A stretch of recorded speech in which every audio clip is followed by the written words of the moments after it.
Hello and welcome to SweetSpotDFS. It's a DFS preview for the 2021 US Open. Now I'm going to do things a little bit different in this preview than I have in my typical previews. I'm not going to include the bucket system. Instead, that's going to be its own video for the US Open. So be sure to be on the lookout for that. I will link the video up here in the top right hand corner once I get it out there and publish it. But again, just be on the lookout for it. I will publish it no later than Tuesday morning.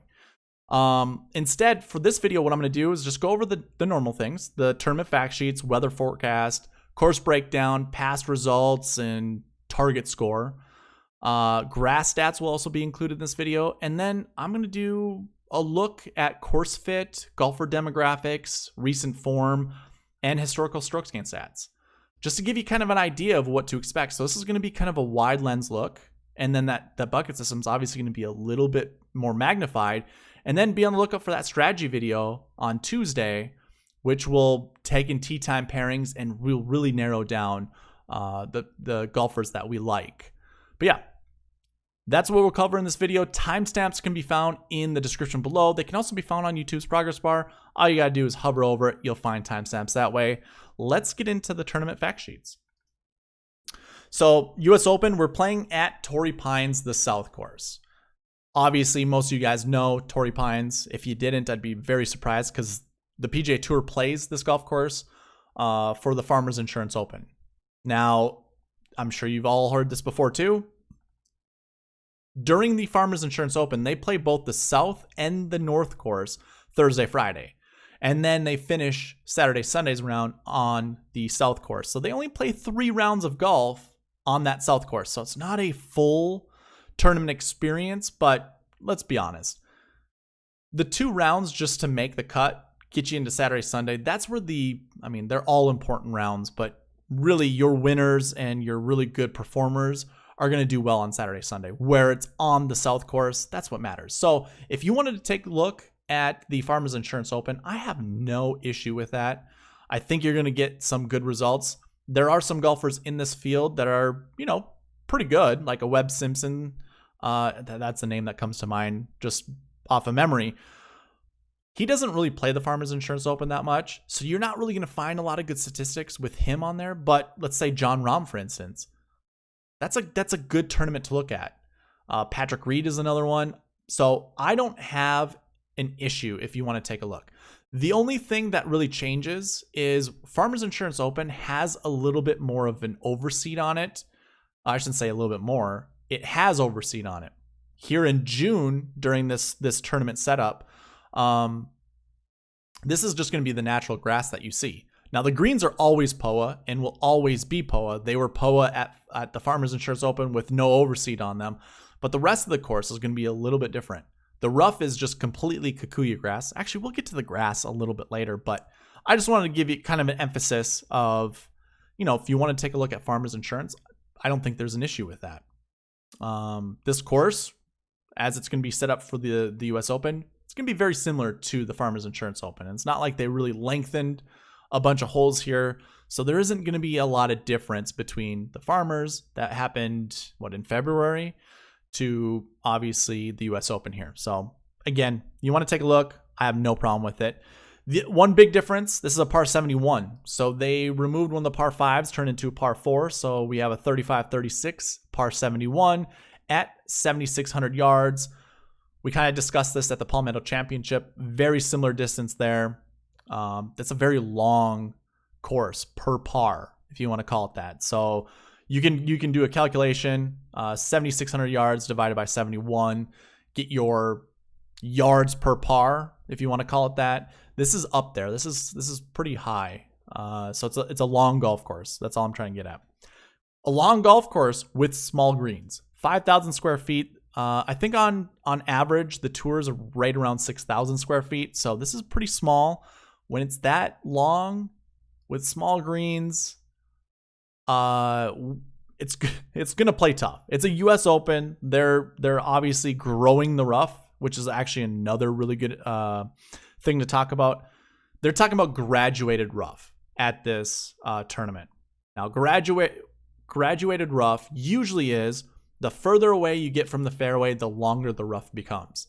But how they want to set this up is the further down the fairway. So really what they're trying to do is punish the bombers. The further down the fairway you get, the longer the rough is going to be. So it's an interesting way to kind of like negate bombers. But that's what I've heard so far with graduated rough. I would always suggest watch the Golf Channel if you have it. Pay attention to any PGA Tour articles that talk about the rough. But that's what I've heard so far, which is extremely interesting. Whatever.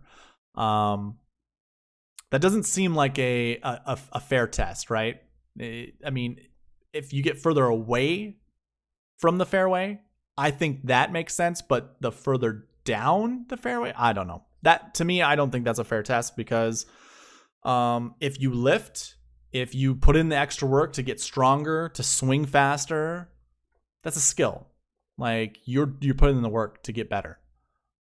Why punish? But I will also say it will make hitting out of the rough probably nearly the same as the golfers that are shorter hitters hitting in the quote unquote shorter rough. It might bring it closer. So I can see the arguments on both sides. But either way, just wanted to throw that out there. I don't think it really has that big of an impact on the golfers that I'd want to choose. I still like Bryson. I still like DJ. I still like Rahm. They're all bombers. They all hit it far. I don't think it's going to be a huge issue. Scrolling down here a little bit further, we see 82 bunkers. Don't worry about bunkers. Like if you hear some of the data nerds out there talk about how some golfers are bad in bunkers and stuff like that, no. Golfers want to be in bunkers, especially around the US Open. You want to find the sand more than you want to find the rough. It's much easier to hit out of the sand. The bunkers at Torrey aren't as penal as other golf courses we've seen. So finding the sand isn't going to hurt. So don't worry about that. I don't know how many people I've heard talk about how someone's bad in the sand. Pros are not bad in the sand. They love it. One hole where water's in play, or one water hazard, and that's on 18. Obviously, you all know that hole. I actually almost forgot to bring up the Tiger thing, but I also don't care to bring up things that are recycled over and over again. This course, here, hold on. I'm going to back up. Hole 18, just it's in mind, but we're going to be talking about turf grass here in a second. There's nothing else to really talk about. So let's talk about the turf grass. Okay. Greens, Poa annua. Now, a lot of this brings me to the Tiger thing in 2008, the US Open, where he played on one leg, beat Rocco Mediate in 90 holes, took 91 holes to win. If you recall Tiger's putt on the 72nd hole to tie Rocco, put it into that next day playoff, if you remember, that putt was very bumpy. Now, Poa annua does grow at different rates throughout the day. Different parts of the golf course are going to grow a little bit differently. The Poa annua sprouts at just inconsistent rates. Now, since 2008, the golf course superintendents have been able to figure out how to regulate this growth. So the bumpiness that you've seen in the past isn't as pronounced. Chambers Bay was another golf course that had really bad POA, and that was in 2016. But I'm going to argue here that you don't really have to worry that much about how bumpy you've seen it in the past. Again, they have growth regulators now where they can manage this POA a little bit better than they have in the past. With that being said, it's still POA, and POA is going to grow at inconsistent rates. So there will be a little bit of bumps. And really, the primary focus with all of this is finding golfers that do perform well on POA. I don't necessarily care for putting stats on POA. I do and I don't. It's all about really the mindset. In order to hit through those bumps, you have to hit it more firm. That's what Tiger and Phil Mickelson, I don't think Rory's that type, but I could be wrong. But golfers who hit their putts firm will hit through those bumps more often than not. It won't affect their golf ball that much. There's more velocity on their golf ball. It's not going to be hit offline all that often. It will leave longer putts, like comeback putts, if they miss the hole, but it's also your best chance to make the putt. If you recall, Tiger's putt in 2008, it was going in the hole with some pace. That's the type of putter that you need at this golf course. And I don't think there's a statistics that's even going to show that.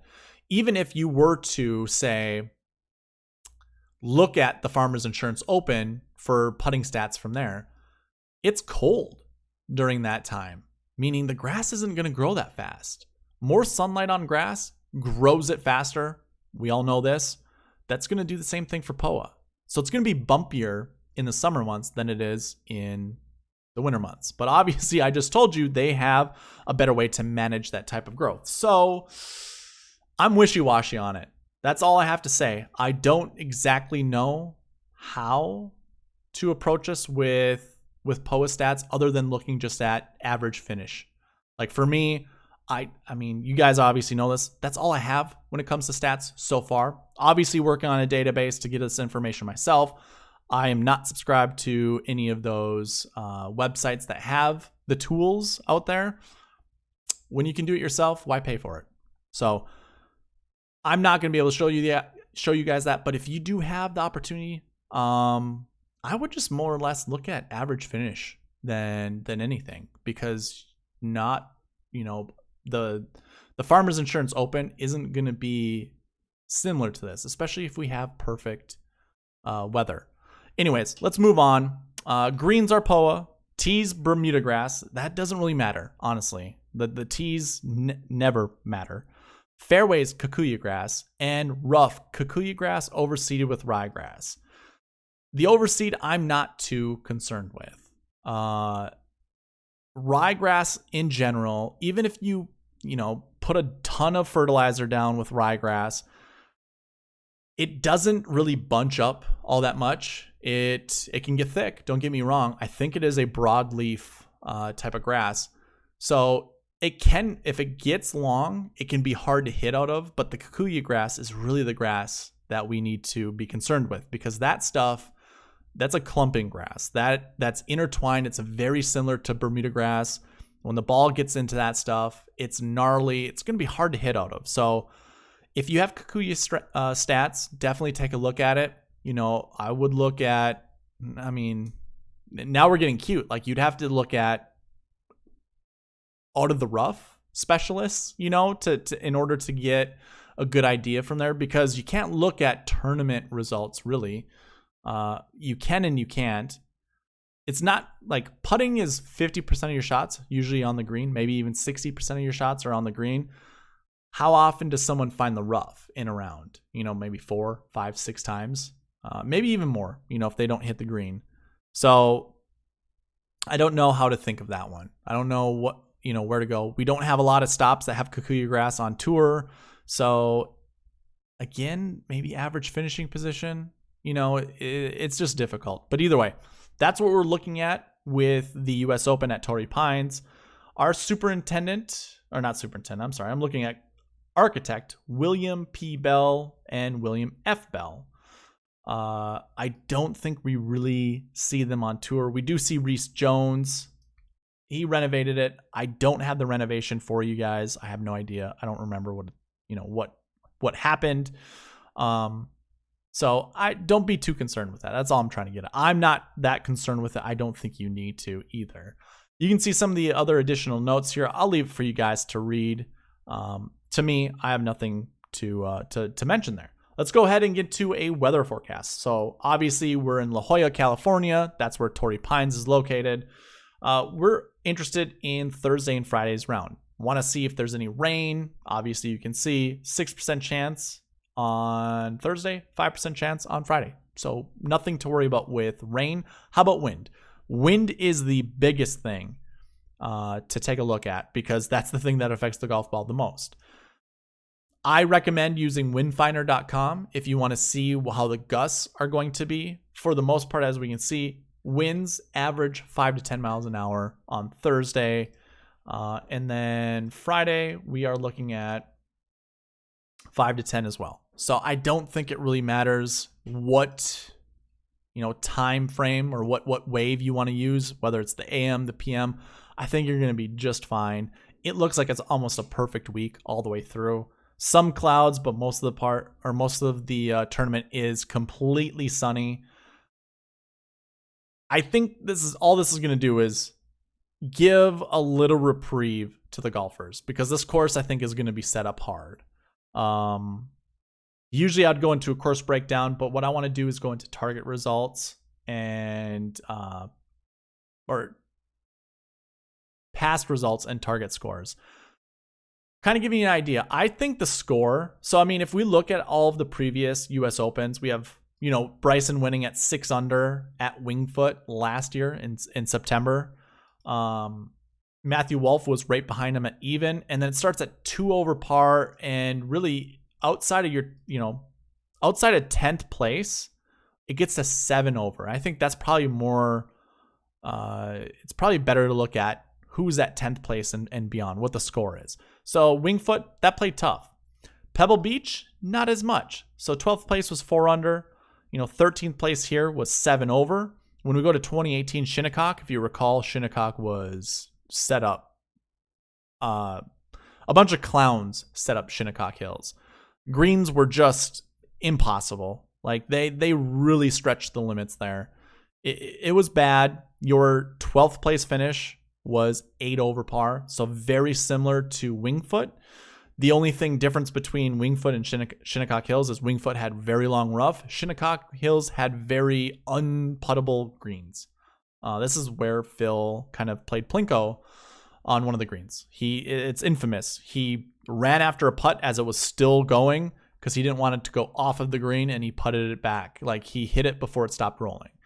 Assessed a 2-shot penalty instead of being disqualified. If it wasn't Phil Mickelson, there would have been a disqualification. So yeah, seeing 7 over, I don't know if that's what, or seeing 8 over, I don't know if that's what we're going to see here at Torrey, but it's going to be close, I think.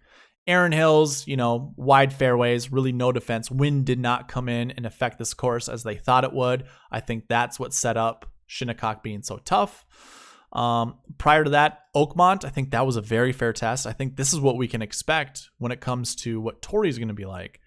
3 over par was 12th place. I think this is going to be very similar, where the winner is going to be somewhere between 4 to 6, maybe 5 to.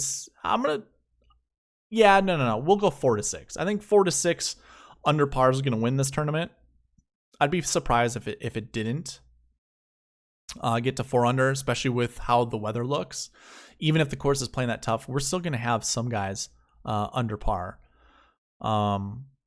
But yeah, I think Oakmont's probably a very, very fair, very accurate comparison as how I think Torrey will play. And I don't know if it really pays to look at all the rest of them. I found my comp. I think it's going to be Oakmont. And when we look, 12th place 3 over here with Oakmont, 12th place 1 over at Chambers Bay, 12th place in Pinehurst was 3 over. This is probably when, the USGA, set up the tournament decent, as what we would want it to be, as what we would expect. So I think that's what we can see. I'm hoping that's what we're going to get with Torrey. I think that's what we'll get with Torrey, especially with the weather, like I said before.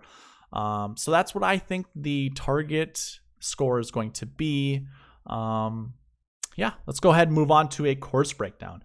So basically all I did was copy this from the Farmers Insurance Open. I think I started this just prior to that. I'm not going to talk about a lot of these holes. You can obviously read the description, pause the video, and take a look. But let's scroll down to the kind of the summary that I have here. Now, off of the tee, I have 0 holes where I think a draw is beneficial, 2 holes where a fade is beneficial, and 12 holes where, obviously hit whatever you need or whatever you want. On approach, though, it's a little bit different. We have 3 shots where I think it requires a draw, like it's very beneficial to hit a draw, 4 holes where it's beneficial to hit a fade, and 11 holes where it doesn't matter. So all in all, I think your fade golfers are going to benefit here the most. Torrey Pines, not really known for being a tree-lined golf course. In fact, I can't recall many of the holes that are tree-lined. So it's all about what you're comfortable with. Usually what I'll say is if no shot shape is required, a fade is best. It just adds more backspin, more control, especially at a US Open where a lot of things are played fast and firm. You want to hit a draw or you want to hit a fade for control. That's not to say a golfer who hits a draw can't play well here. That's just what I feel like is best. And with this information, let's go ahead, take a look at golfer demographics. So I have your fades, your draws, that kind of stuff. And if you're watching all the way to this point, I forgot to mention this in the intro, but I am giving away the optimizer that I'll create for this tournament. So since you've came this far, I know you're a loyal listener. All I want you guys to do, or all you have to do, is be subscribed to the YouTube channel, like this video, and comment who your favorite golfer is based off of the shot shape that we're going to cover right here. And really just give me your best golfer 8K and above, because I don't know if I have a lot of these. No. Give me your favorite 10K golfer based off of their shot shape. Who do you think is the best golfer 10K and above? I think that's fine. And then on YouTube, you're going to have to reach out to me because I cannot, you're going to have to email me. I cannot see your email address on YouTube. So if you want to email me at sweetspotdfs@gmail.com, just let me know you're interested in the optimizer. I will send it your way.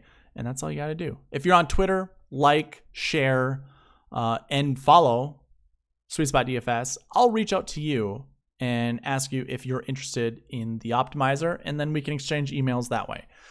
So anyways, moving on from here, shot shape.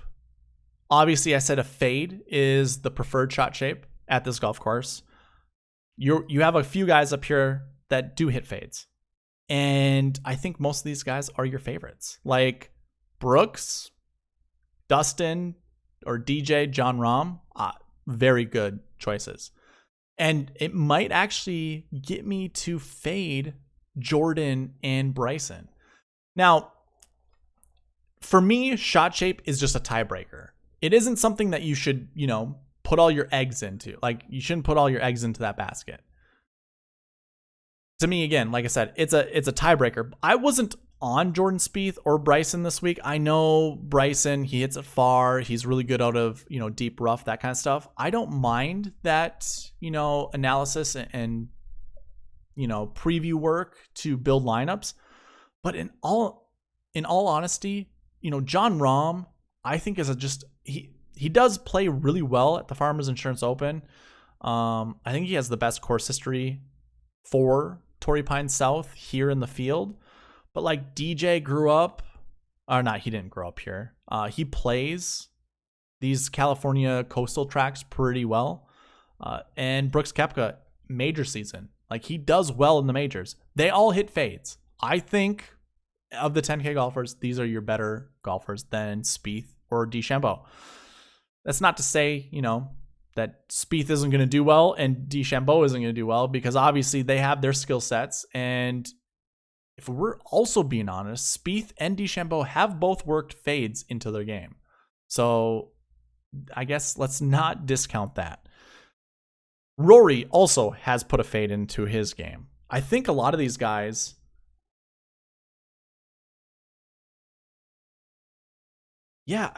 as I look all the way down to the 9K, even Patrick Reed has put a fade into his game. I've seen Cantlay hit some very, very small fades, like 2-yard fades. In fact, I think this whole range is fine based off their shot shape. I really don't think they have an issue. Now, Patrick Reed usually hits a swooping hook. Schauffele usually hits a draw, but he can hit a fade. So I don't know if there's really an advantage for any of these guys. I would just say this. Your natural shot shape is what comes out in pressure situations. Spieth can't hit that fade in pressure situations. I shouldn't say can't. I just haven't seen it. Same goes with DeChambeau. Same goes with Rory. Like, I haven't seen Rory hit a beautiful fade when the time counts. I can't really talk about any of these other guys. Like Reed, whenever he hits his fade, it's like hole 13 at Augusta, on his second shot when he needs it to fade. He hits that little twirly whirl, whatever you want to call it, helicopter finish. And it moves maybe 2 yards to the right, which is good. Don't get me wrong. Having a fade like that is a good thing to have, but when it comes down to pressure situation, he's not going to be hitting a fade. So yeah, I think the guys that kind of stay on the list here that I've highlighted, I think you can count on them to hit fades when it's needed to. Again, it's just a tiebreaker situation. And from that, I think we can probably just move on. I'll scroll through all the way down to the 8K range. Actually, we'll go to the 7K range. You can see all the shot shapes here. If you do enter into that giveaway, you're going to get the dream sheet. You're going to get all of this. So you will also have shot shapes at your disposal. I didn't watch enough tournament for the Palmetto Championship to get Garrick Higo's shot shape. Apologies there. Stuart Sink, I think, hits a fade, if I recall, but I'm not going to put it down because I don't know that completely. And I think Carlos Ortiz hits a fade. I know he hits a fade, so let's go ahead and put that in there. Palmer used to hit a draw. Now he hits a fade. I think when it comes down to it, for him, it's all about if it was a pressure situation, I don't know if he can hit that fade, for being honest here. And that covers the 7K. The other thing I want to talk about is home region, just to see if we have anything that is California or the Pacific, I should say. So we have Xander, Phil, Max Homa, Brendan Steele, Sahi Thigala, and JJ Spawn all call their home state California. So those are all your California home state guys. How about those that went to college in California? Let's see, can we do also Washington? Is that in here? Any of those? West Coast, Oregon will work for me. That's probably it, though. Our Oregon guy is Wyndham Clark. But here you go. Here are all your college states in California, including Colin Morikawa, who won in San Francisco for the PGA Championship last fall. Gosh, I can't remember the course. That feels bad. Oh, well. Xander, California kid, grew up in California, went to school in California. Cantlay went to school in California but grew up in Florida. Homa, double California. Clark, Arizona and Oregon. Johnny Huh, he went to school in California. And I'm not going to talk about it. I mean, you can see all the rest of the guys. Patrick Rogers, Brennan Steele. Okay, so those are your California guys. If you liked any of those guys or you're kind of teetering on them, maybe this gets you into that. The strength of field is 865. Now, this is not as strong as the PGA Championship. PGA Championship got over 900. This is very close, but not quite there. I think also Jack's tournament was close to 800. I think it was like 780. So the Memorial Tournament. This is obviously US Open, just in between that. The reason why this isn't as high is because we had a bunch of qualifiers enter this tournament. And really, you can find most of those guys down here in the 6K range. But some of these names you're not going to recognize because they either are, I don't want to be disrespectful, but they're no-namers from different tours that have yet to make a name for themselves. Perhaps they do it here. More than likely, they're not going to. So these 6K range golfers, you can ignore most of them. I would say this: if you do see one that has an official World Golf ranking to them, perhaps play them because you never know. They got inside the top 300 for a reason. It means they're playing challenging events and getting points towards their official World Golf ranking. So that's all I want to talk about with that. Let's go ahead and look at grass stats. Actually, this is what I'm just going to call course fit. I should actually put grass stats by itself because that's a lot of you guys like just looking at that. So we'll just look at course fit here. And I have it by US Open tournament history and Farmers Insurance tournament history. Like I said, I don't have those specific stats for just the South course. So we can look at average finishing position at the Farmers Insurance Open. But US Open, who plays well at US Opens? Xander Schauffele does. Now, Matthew Wolff is here at the top, but he's only played in one event, one US Open. That was this last fall. at Winged Foot. He's obviously finished solo second right behind Bryson DeChambeau. He's been MIA for a while. He has not played in a very long time. I mean, $7,200. He has very high upside, but I'm just not buying into it. I think there's something mentally going on with him. I don't know what it is. I'm not going to speculate, but I just don't think he's prepared to win a U.S. Open. I don't even think he's prepared to finish inside the top 10. And obviously, here at SweetSpotDFS, that's what I care about, is looking at the top 10. So I'm probably going to be out on Matthew Wolff. But the rest of the guys, Xander, Brooks, Victor Hovland, I mean, I think he only has 2 U.S. Opens under his belt and a 12.5 average finishing position.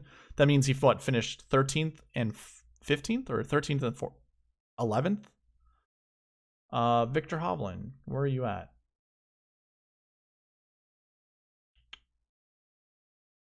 Yeah, a 13th and a 12th. So 12.50. That is what his tournament history is. So he's been playing pretty well in these US Opens. 9,200 is pretty good. Johnny Huh, I don't know if that's one event under his belt. Same with Dylan. I know Dylan Meyer is just one event. Taylor Pendrith, it's one event. DJ, Matsuyama, Louis, always good to play Louis. He's like $300 over than what he typically is at these major championships. He's always like $7,800. So he's very close. I don't think it's a terrible play. And you can see the rest of the guys up here. Some notables for me: Reed, Horschel, Simpson, even Kokrak, the rest of these guys here. Cantlay, Scott, Fleetwood, and Matt Kuchar, Paul Casey. So that's your top 20 for US Open tournament history. Your top 20 for Farmers Insurance tournament history. We have Adam Scott right up there. So he kind of shows up in both. Rory McIlroy, who obviously US Open tournament history, not the greatest. It looks like he's only played this event. Okay, my stats go back to 2013. So whether it's US Open tournament history or Farmers Insurance tournament history, goes back to 2013. It looks like Rory only played the Farmers Insurance Open. I'm looking at something different. I'm so sorry. So this is with this US Open and last year. Farmers Insurance, it's on its own.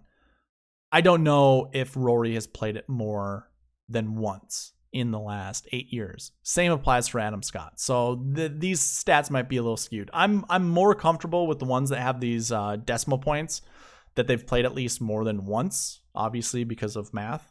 But let's move on. John Rahm, I think, easily has the best tournament history, 8.80.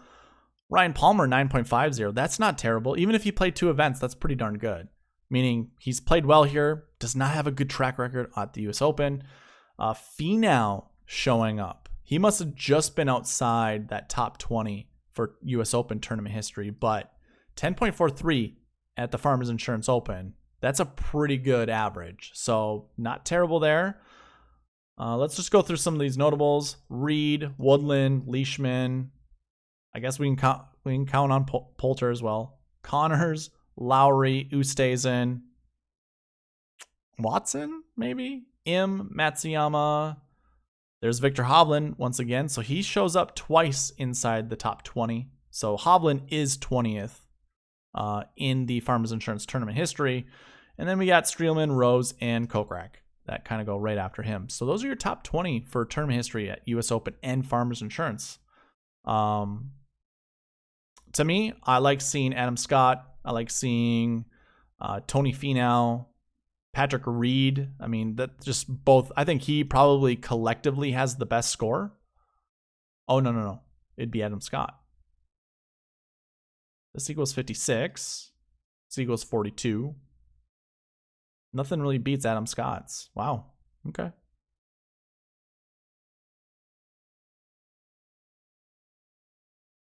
So Adam Scott with the best tournament history collectively between the US Open and Farmers Insurance Open in the field. Interesting to note. All right, let's move on. Let's look at overall POA. Adam Scott, right up there. No surprise. Farmers Insurance Open, good tournament history there. 22.84, finishing inside the top 10 at a 42% clip. And 2021 POA stats, not terrible. Taylor Pendrith, one event, 23rd place. Obviously not a top 10. I like to skip these guys that only have one event under their belt. I have no idea, just by looking at this, what tournament that was. Maybe it was the Farmers Insurance Open. Obviously it isn't. Never mind. He would have had stats. Yeah, I'm not sure what it is. Safeway Open, who knows? Could be just a weak field event, and that's how he got a 23rd. Taylor Pendrith, a good golfer though. Don't get me wrong. Moving on, Rory McIlroy is, I'm going to say he's second on the list. We'll go ahead and ignore Taylor Pendrith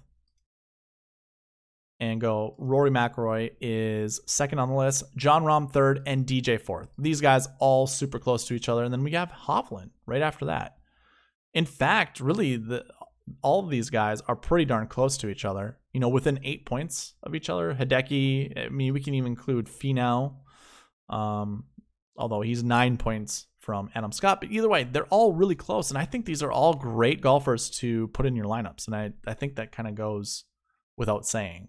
A lot of our 10K, 9K, and 8K golfers right up here. Really good. But like DJ has the best top 10 percentage here. Or not here, but on PoaTracks. Here's a fun stat. I've said this before. Rory McIlroy and Jon Rahm. You can see 45-40. When you look at them as a whole, they are inside the top 10 50% of the time that they play. Whether it's a European event or a PGA Tour event. Now, when it comes to the PGA Tour, Rory as a whole has the best top 10 rate than anyone else on tour. Jon Rahm is right behind him. I think Rory's at like 57%. Rahm is at like 53%. And then I don't know if they talked about Dustin Johnson or anything like that. But if you put in European events, Rahm actually is a little bit higher than Rory. So worldwide. And maybe it's 57% for Rahm. And like Rory's at like 52 or something like that worldwide. So anyways, a very good chance. I mean, if you started your lineups with either McIlroy or Rahm, I like your chances of them finishing inside the top 10. And it might be just as easy as that. Now, I don't know what the percentages are for like a Dustin Johnson, but maybe it's like 48%. So I don't think you can go wrong there. But either way, you know, looking at these top 10 POA percentages, it just really gives a leg up to Dustin Johnson. And then you can see Rory at 45%. That's obviously really good. Rahm, this is probably his worst grass surface. But he still has a 50% clip. He does play well here at the Farmers Insurance Open every single year. Well, every year he plays. I don't think that's terrible. And when it comes to 2021 post stats up here at the top for the top 10 percentage or success rate, Dustin Johnson and Jon Rahm are your top guys. Like, they're really good. If we were to go ahead and sort on this, we have Hovland, Reed, Schauffele, Simpson, Johnson, Rahm, a bunch of good golfers here at the top. So these are, I think you can anchor your lineups around any of these guys. You know, whether you want to start 11-2 and dip down to 8-7 or even go to like a 9K, I think that's fine. If you don't want to go that far down, maybe you just take these three golfers here, Hovland, Reed, and Schauffele. They're all really good on POA. Most of them have really good tournament history at the U.S. Open as well as the Farmers Insurance Open. Maybe not Schauffele, but we all know kind of his reasoning or why he doesn't really play well there. I think it's more of a hometown type of pressure, so maybe that also gets to him. Always interesting things to take into consideration, but those are your top guys when it comes to POA. Hopefully you were able to look at a lot of these other golfers that I didn't talk about. A lot of good value down here. So take a look at that. Let's go ahead and get into recent form. So what I want to do is just kind of take a high level look, a very surface level look. All I want you guys to do is pay attention to what you see as your recent form average. These are their past finishes leading up to the US Open. So you can take account of all the top 10s, all the top 5s, all that stuff right there. Look at their recent form average, look at the tournament history. This is all for the US Open, their last year stats. Most of you guys know I have kind of combined all of this into the bucket system. And we just take a look at the raw numbers of these certain ranges that show up, these, all the numbers here. So I highly encourage you to take a look at that bucket system video that should be coming out later tonight or at the very latest tomorrow morning, Tuesday morning. So yeah, it looks like obviously coming in with good recent form in 2020 was a good thing to have. A lot of, trends, seeing, some of these guys with top 5 finishes or top 10 finishes, whether it's their last 5 events, the last 10 events, whatever. You can kind of see that here as well. But yeah, golfers coming in 2020, those that came in with good recent form did pretty well. 2019, really same story. The only difference is like Gary Woodland had a 52nd place finish at the Memorial, a withdraw at the Wells Fargo Championship. If I take that out, that drops down to 30. Like that ends up being pretty good. So obviously the withdraw I always include withdraws because to me, if I'm rostering him at the Wells Fargo Championship and he withdraws, I want to know that risk. And I want to put it into numbers. So obviously that recent form average to me is fine to keep. Obviously his other 2 events after the withdraw, not terrible. PGA Championship had an 8th place finish, 52nd place at the Memorial. Couldn't tell you why, but still that led to a decent recent form if you obviously take out that withdraw. But everybody else here inside the top 10, minus say Chesson Hadley and Louis Oosthuizen, had really good recent form. So another year where recent form was good. Same thing kind of applies here, but now we're starting to see many more of these guys that have this, light red color here for recent form. That 60 to 80 range is what this color signifies. They're showing up inside the top 10. So it's kind of telling you, some golfers coming in with some poor recent form, don't discount them. Now we can take a look at these guys. Xander, Daniel Berger, Tyrrell Hatton, very interesting. They're all 7K. So, we now know them as kind of elite players. Back then, they're just kind of making a name for themselves. Still, we know them now today as pretty decent golfers. We probably can find some kind of correlation or some similarity to the 7K range this year. But obviously, still, you want to look at good recent form, especially for your high-priced guys, and go from there. I'm not going to look at I'm not going to talk about every single year, but obviously I'll go through each year. Here's 2017. We have, 3 guys in that 60 to 80 range, 2 of them in the 7K range, 1 in the 6.2. Everyone else, decent recent form. Now, if I were to go look at your best recent form, that 0 to 20 range, one guy finished top 20. The rest of them, not the greatest. But we also don't have, elite golfers in the field with good recent form, or we didn't in 2017. Yeah, I guess there really isn't much to talk about there. 2016, again, we have 3 that are in that 60 to 80 range for recent form. And again, I look back the last 7 weeks, really it's the last 8 weeks, because you count the tournament that it's being played. But we look the last 7 events prior to this tournament, and that's how I come up with the recent form average. So we obviously see 3 golfers once again with that 60 to 80 range, but we still see really good recent form coming in. And again, I'm going to look at this during the bucket system. So, obviously come with me to that video to see that more in depth. Looking here at 2015, same story, basically. Maybe 1 less, 60 and above recent form, but still good recent form coming in. 2014, same thing. I'm just being a broken record here, playing over and over. I'm looking at Dustin Johnson, and I'll tell you why here in a second. But yeah, good recent form here in 2013. So now that I guess I'm on the topic of Dustin Johnson, if we take a look at DJ every single year that he played the US Open, one thing is going to show up more often than not. So where was DJ here?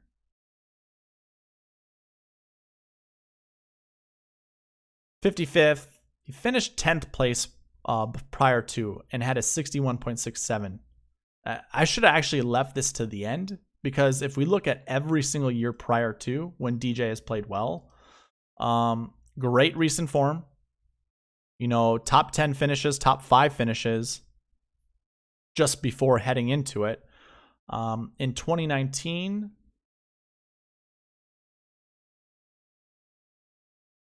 I really should have just marked this.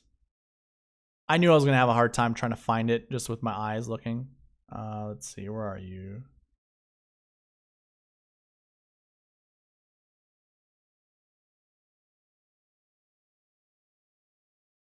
'35th, okay.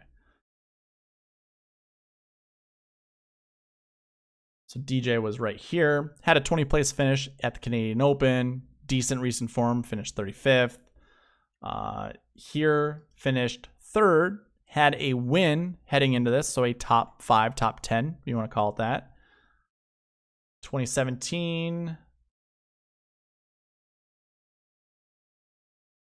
All right, you know what I'm going to do? I'm just going to make this easy on myself. We're going to go Dustin. Missed the cut. A missed cut at the Memorial. Coming in with okay recent form. 2016, he won. Finished 5th the week before. 2015, did not play the week before. Had pretty decent recent form, 33. And a top 10, you know, within that range. 2014, he finished 4th with a 24th place finish the week before and decent recent form.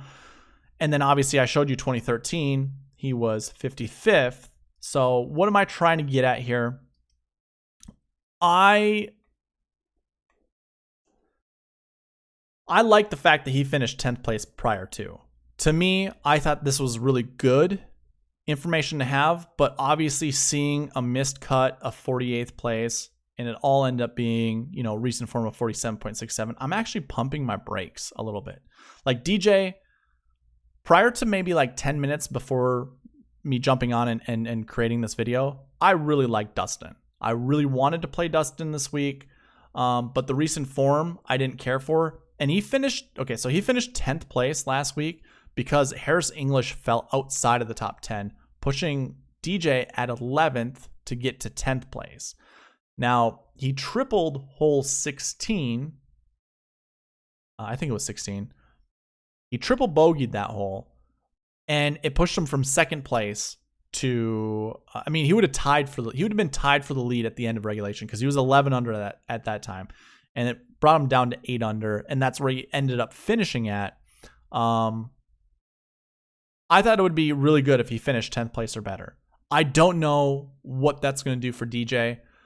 He didn't really putt that well, so his ball striking was on point. He's coming here to Torrey Pines, where he does play pretty decent.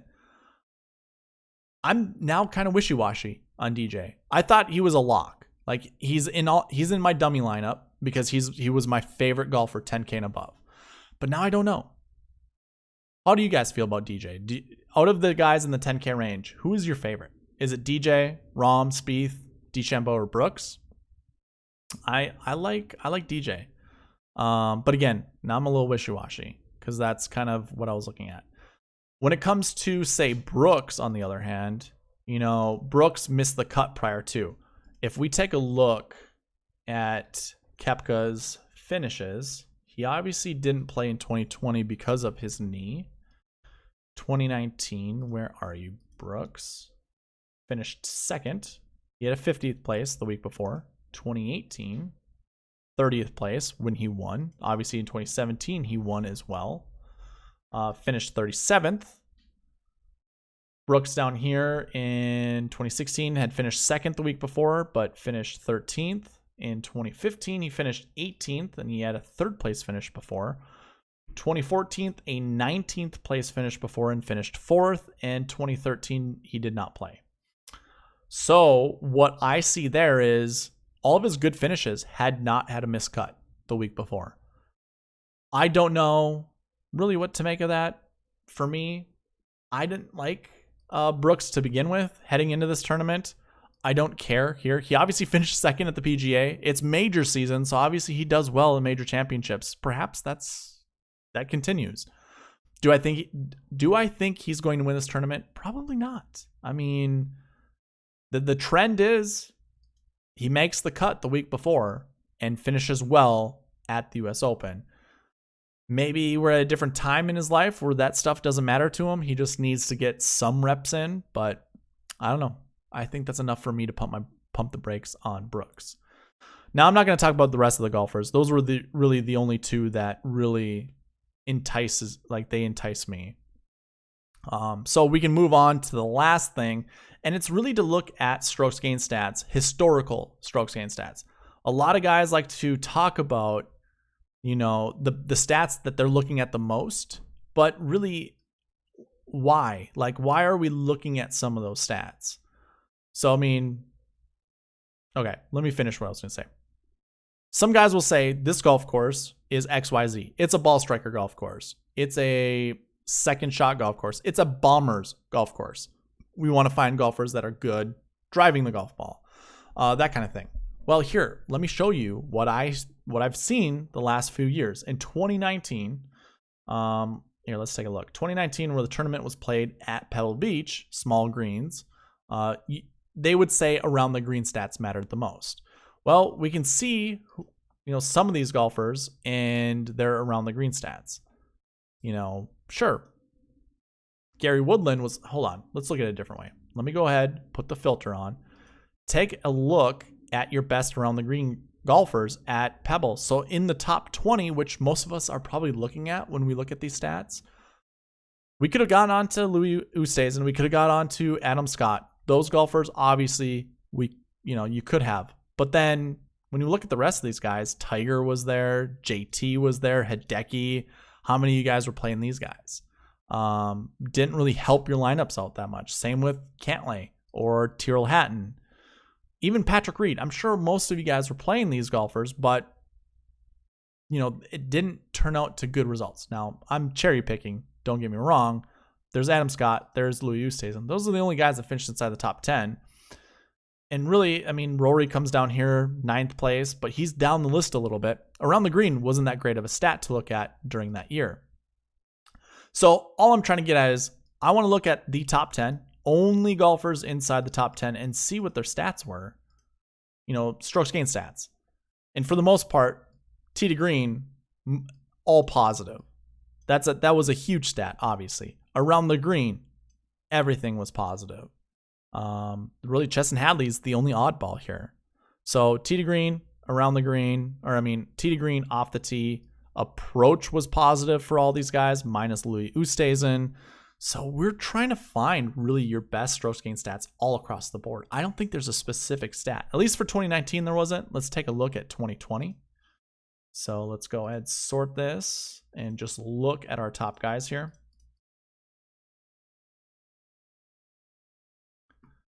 Scroll across. A little different coloring, but it's all the same. Just look at all the positives here. Again, the majority of the field was positive. Louis was the only one, tee to green, that was not positive. Off of the tee, everybody but Zach Johnson was positive. Approach, pretty much everyone positive except for Louis and the winner, DeChambeau, but we obviously knew DeChambeau was hitting it miles. And his approach stats are always going to look bad because he is closer to the green. If he's not putting it inside, the average distance, or I shouldn't even say that.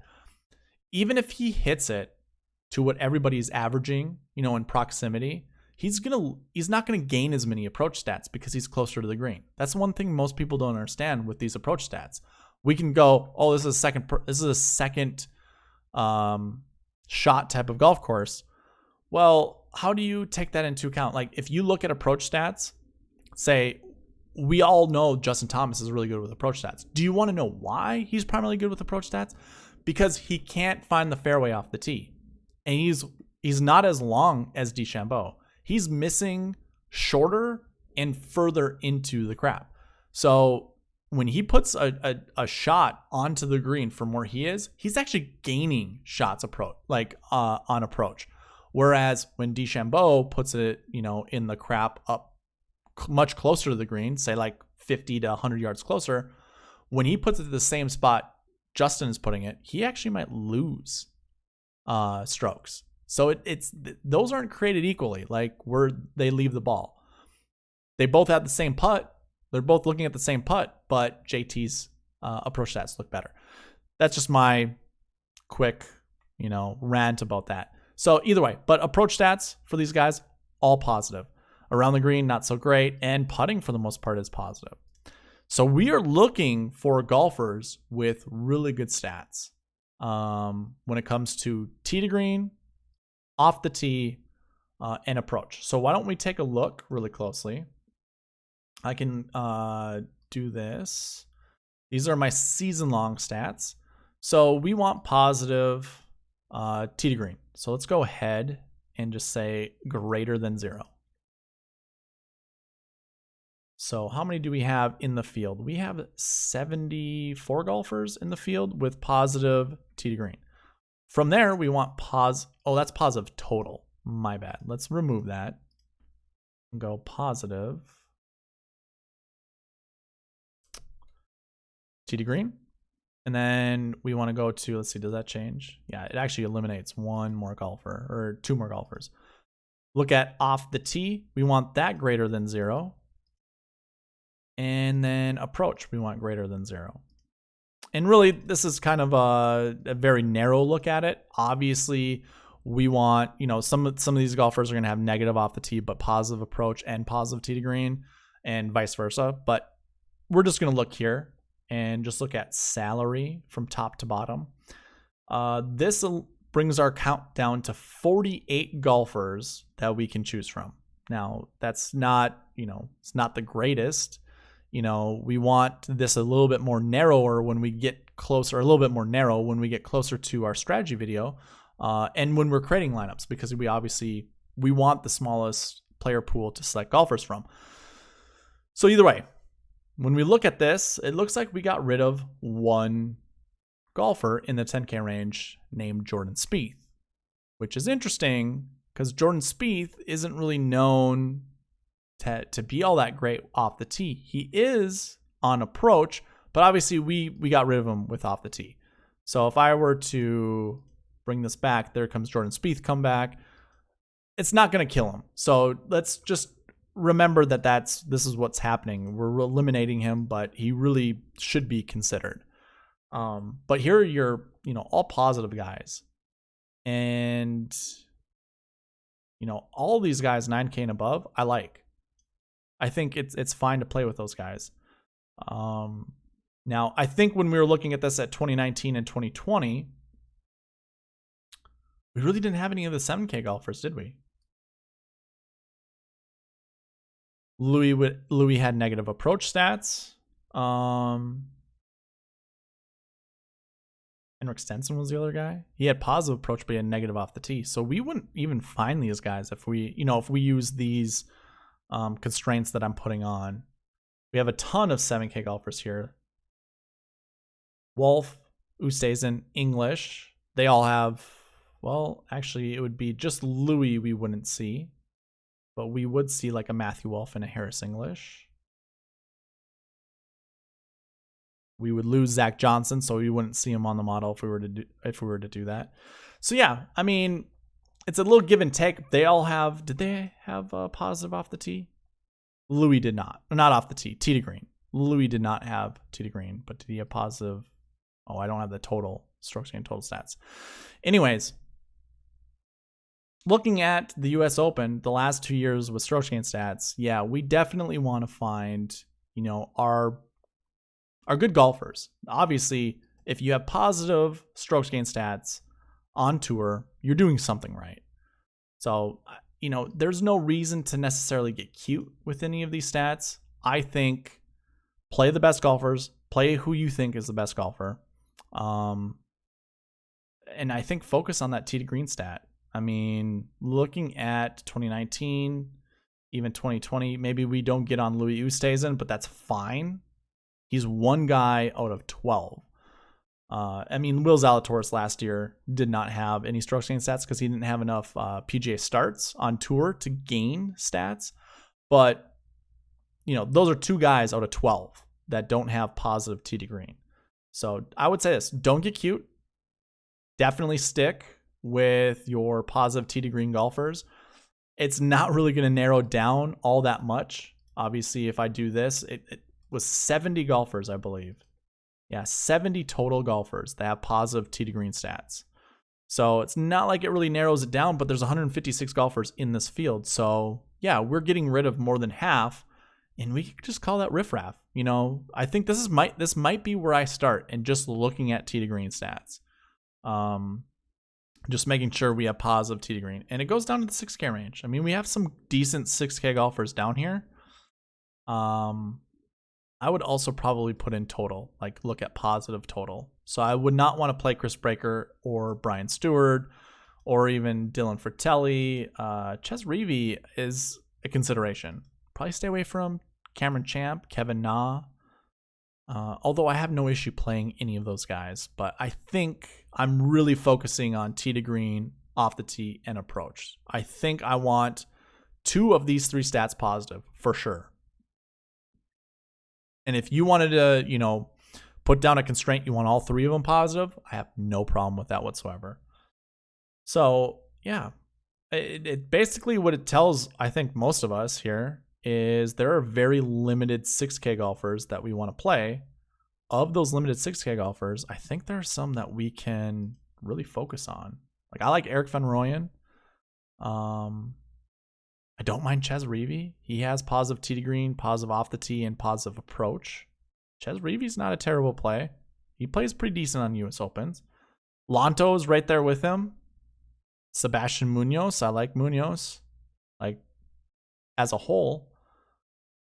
I mean, there are a bunch of other guys down here. Bo Hogue, Johnny Huh, Martin Laird even, Brendan Steele. Those are some good 6K golfers. So I think that's where I'm going to end this video. We are running at an hour long. I didn't really quite want it to be this long, but that's fine. It's the US Open. It's a major championship. Let's get as much content out as possible. So I'll be working on a bucket system video here shortly. So hopefully I have that out by the end of the night tonight. If not, I'll have it out early tomorrow morning. And I will link it. Earlier on in this video, I said I'd link it up top right-hand corner. That's what I'll end up doing. If you want to enter the giveaway for the optimizer, again, you need to be subscribed to the channel. Got to like the video. Leave a comment of your 10K golfer, who your favorite 10K golfer is based off of their shot shape. So I want to know how many of you guys care about that. And if you don't care about it, all you got to do is just say that. Email me, sweetspotdfs@gmail.com, and say, hey, I'm interested in the optimizer, and I'm going to be giving you that optimizer. So it's going to have the dream sheet, which you see on screen right now. It'll also have a way to create lineups. You can use the constraints that typically come with it. I don't have it up right now. It's not finished. So once I do finish it, I'll be sending it out to you guys, which should be tomorrow. You know, Tuesday evening at the latest. But if I get enough of you guys, I'll definitely get it out as soon as possible. I do have one of those 9-to-5 jobs, so it's difficult to kind of balance the two. But yeah, I'll get that out to you as quick as possible. If you're on Twitter, you got to be following me. Like the tweet that I send out, retweet it, and I will reach out to you looking for your email address to send the optimizer to. So those are the 2 things. If you're on YouTube or if you're on Twitter, those are the things you need to do in order to get the optimizer. But it's free. It's a giveaway, and it's for you guys. So with that being said, thank you guys for watching. Please leave a like, comment, subscribe, all of that good stuff. And I'll see you in the bucket system video pretty soon. All right, bye.